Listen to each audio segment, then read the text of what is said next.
Hey there everyone, this is Cloud Chief, and in today's video I wanted to go over what you should do after you get 119 to progress. So if you've been following my new character guide, you would have hit 99 at this point and should have progressed to item level 119. So at this point, I'm sure the question's coming up, what do I do to progress? What is the next steps that I need to go through so that way I can progress my character further? And I can pretty much sum up the answer to that in one word, and that word is missions. You need to start going through and completing missions, mainly Rhapsody missions of Vana'diel. By completing Rhapsody missions of Vana'diel, you will get a bunch of key items which will allow you to get more XP and access to purchase more things. You will also get access to some new zones and even new events. However, you can't just go through and complete Rhapsody missions of Vana'diel. There are quite a few prerequisites that you have to do other missions for to be able to completely just go through Rhapsody missions. For starters, you should complete your city missions and get up to rank 6. That is going to be the first major step for going forward.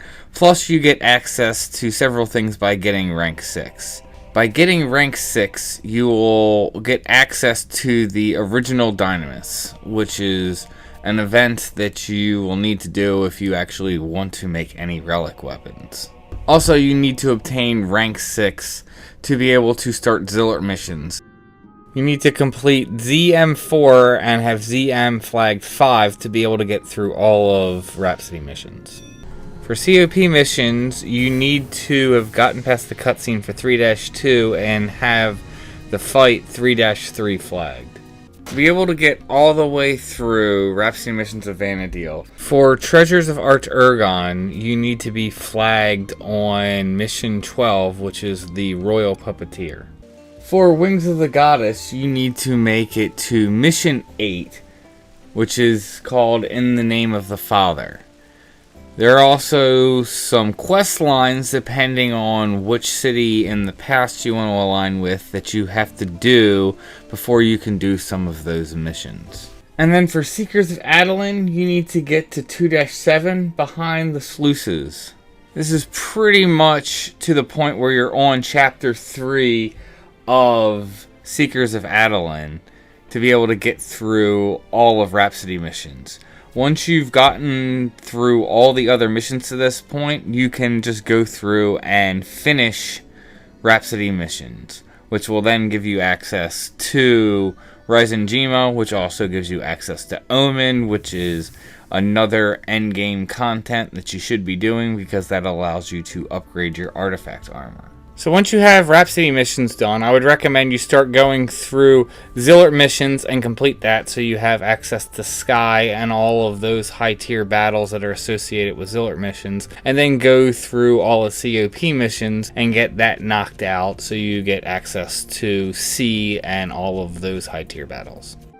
Then I highly recommend that you start going through Seekers and complete all of Seekers, because by completing all of that, you will get access to the Rakazner Zone, which gives you access to Vigari, along with giving you access to Sinister Rain, which are also endgame events that you'll want to be doing for gear.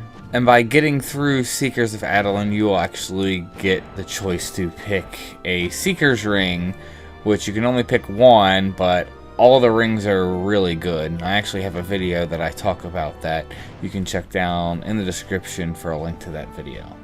And then I would recommend after you've done that is to go back and then finish up doing the missions for Treasures of Arch Ergon and Wings of the Goddess, as there are some high tier battles that you get access to only after you have actually done the original BCNMs for those fights.